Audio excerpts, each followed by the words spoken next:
Baiklah, alhamdulillah kita berjumpa lagi masih dengan materi tentang teks editorial.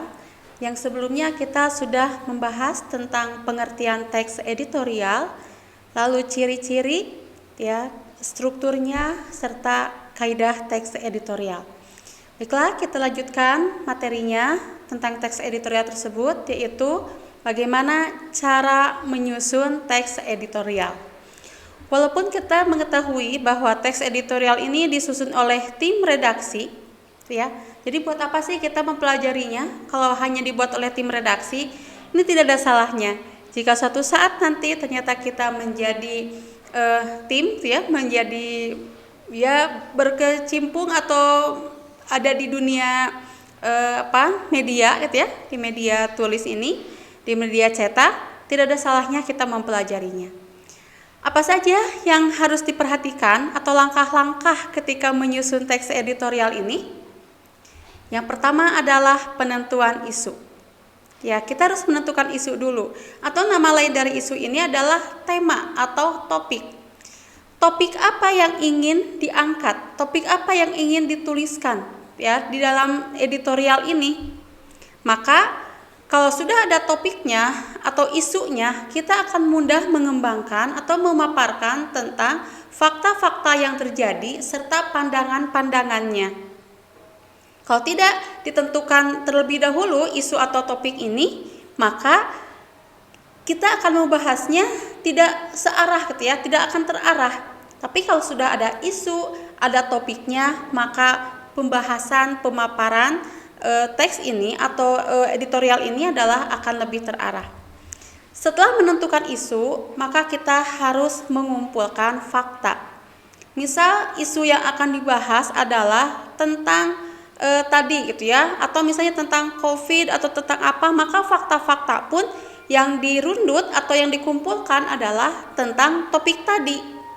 Jadi antara isu dengan fakta-fakta yang dikumpulkan harus ada kesesuaian.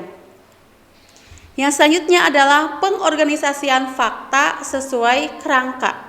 Jadi dibuat strukturnya atau dibuat kerangkanya dulu. Ya, sistematikanya dibuat terlebih dahulu.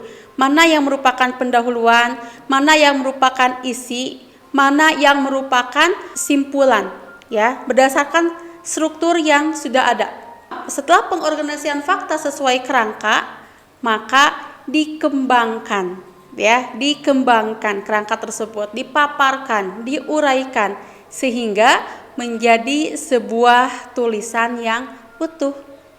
Menjadi sebuah tulisan yang utuh, sebuah teks editorial. Begitu ya. Itu adalah langkah-langkah cara menyusun teks editorial. Baik, kita lanjutkan. Setelah menyusun teks editorial, ada kalanya dalam sebuah tulisan, ya, tulisan apapun, atau misalnya di kelas 12 sekarang sedang menyusun karangan ilmiah, tentu saja ada teks atau bagian-bagian yang kurang sempurna, ya, ada kesalahan-kesalahan. Nah, kesalahan-kesalahan tersebut diedit, gitu ya. Nah, di sini diedit atau disunting. Nah, dalam materi ini ada materi tentang menyunting teks editorial. Apa yang disebut dengan menyunting? Tadi, yaitu memperbaiki, mengedit, ya, menjadi ada tulisan yang salah menjadi benar. Nah, apa saja yang dilakukan dalam penyuntingan teks editorial ini? Yang pertama adalah disunting dari aspek isi. Ya, apakah isinya sesuai atau tidak dengan judul? Misalnya judul yang dibahasnya tentang Hari Kebangkitan nasional, gitu ya, atau Hari Sumpah Pemuda. Tapi di isinya bukan Sumpah Pemuda. Nah, berarti ini ada kesalahan dari segi isi atau dari aspek isi. Yang kedua, dari segi struktur.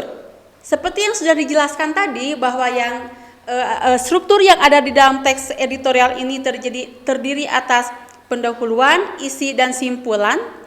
Maka ketika menulis, apakah sudah sesuai atau belum? Ya, pendahuluannya ada gak? Pengenalan isunya ada atau tidak? Isi intinya ada atau tidak? Simpulannya, rekomendasinya sudah sesuai, sudah tepat atau belum? Nah, jika belum, maka diperbaiki. Oh, tidak ada simpulannya, maka harus ada, ya, dibuat simpulannya. Yang selanjutnya kaidah. Seperti dijelaskan juga tadi bahwa kaidah dalam teks editorial ini ada beberapa, misalnya salah satunya mengandung kata-kata populer. Apakah sudah mengandung kata-kata populer atau belum? Atau masih banyak mengandung kata-kata kajian, kata-kata yang belum dipahami maknanya, artinya oleh pembaca. Maka harus diganti, ya, menjadi kata-kata yang populer. Yang selanjutnya, misalnya menggunakan kata kita. Apakah menggunakan kata kita atau tidak? Kalau tidak, berarti harus diubah, diperbaiki, disunting menjadi menggunakan kata kita. Ya, itu kaidah. Yang selanjutnya ejaan. Ini yang tidak kalah penting, yang harus senantiasa kita perhatikan adalah penggunaan ejaan. Seringkali menggunakan ejaan yang tidak dibakukan, ya, yang tidak sesuai dengan ejaan bahasa Indonesia. Maka dalam penulisan teks editorial ini, karena ini dibaca oleh masyarakat, maka harus memperhatikan ejaan, harus menggunakan ejaan yang baik dan benar. Demikian materi tentang teks editorial. Mudah-mudahan sekali lagi materi ini bisa dipahami. Nanti kita akan kaji lagi dan kita akan diskusi kembali. Terima kasih. Assalamualaikum warahmatullahi wabarakatuh.